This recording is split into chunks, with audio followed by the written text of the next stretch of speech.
Alo sheri, kumenya cyane mwana wa mama, sha ndi mu gahinda gakomeye cyane. Ejo ku kazi kacu bazanye umukobwa sha w'ibibuno binini cyane, ariko patoro wacu yanga kumushima sha, aravuga ngo nawe yamuha akazi sha. Ndi kumva nanjye nagasezera burundu kukubye. Yitwa Nsabimana Eric wamenyekanye ku izina rya Dr Nsabi, ni umwe mu bakomediye dufite hano mu Rwanda. Ukoze urutonde rw'abakomediye dufite hano mu Rwanda, Dr Nsabi ntabwo yaburaho.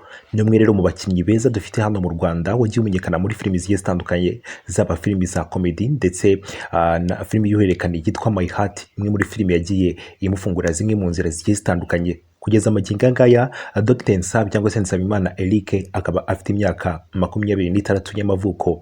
Kugeza amagingo ngaya akaba umwe mu bakomediye bafashwe cyangwa se bameze neza hano mu Rwanda kugeza amagingo ngaya.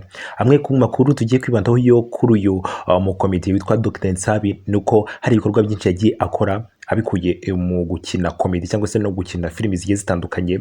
Uyu nguyu Dr Nsabi rero akaba yakomeje kugenda abitangaza binyuze mu bitangazamakuru bigiye bitandukanye. Ni inkuru dukesha igihe.com aho yanditseho inkuru ivuga ko Dr Nsabi yamaze kugenda yagura business, aho rero yamaze gushinga indi business rero akaba ari business yo gucuruza imyenda ndetse n'amarange mu karere ka Musanze. Niho uyu Dr Nsabi avukira, akaba rero ari naho yashinze izi business uko ari ebyiri. Aho rero yashinze business akazitirira amazina ye, aho imwe yayise Nsabi Collection, akaba ari iduka rikora ibyangombwa se ricuruza ibyerekeranye n'imyenda n'imideri itandukanye.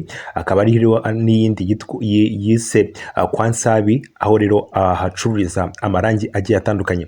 Dr Nsabi rero ni umwe mu bakomediye dufite hano mu Rwanda ubona ko ukomeje kugenda uwesa imihigo igiye itandukanye, dore ko Dr Nsabi yagiye ahura n'ibizazane bigiye bitandukanye mu kumenyekana kwe, ndetse kugeza amagingo ngaya akaba ahagaze neza mu byerekeranye n'ishoramari ndetse n'uburyo agenda akundwa n'abantu batari benshi cyane. Kugeza rero ubu ngubu akaba ari umwe mu bakomediye bafatwa nk'icyitegererezo cyiza, ndetse tubonamo icyizere cy'ejo hazaza kuri komediye yo mu Rwanda. Nshuti bakuzi bacu, tubashimire cyane kuba twabanye. Niba utari wakanda subscribe cyangwa se abone kuri YouTube channel yacu, ikande tujye tubasha kubana muri byinshi biba bikomeje kugenda bitrendinga hirya no hino. Murakoze, mukomeze mugire ibihe byiza.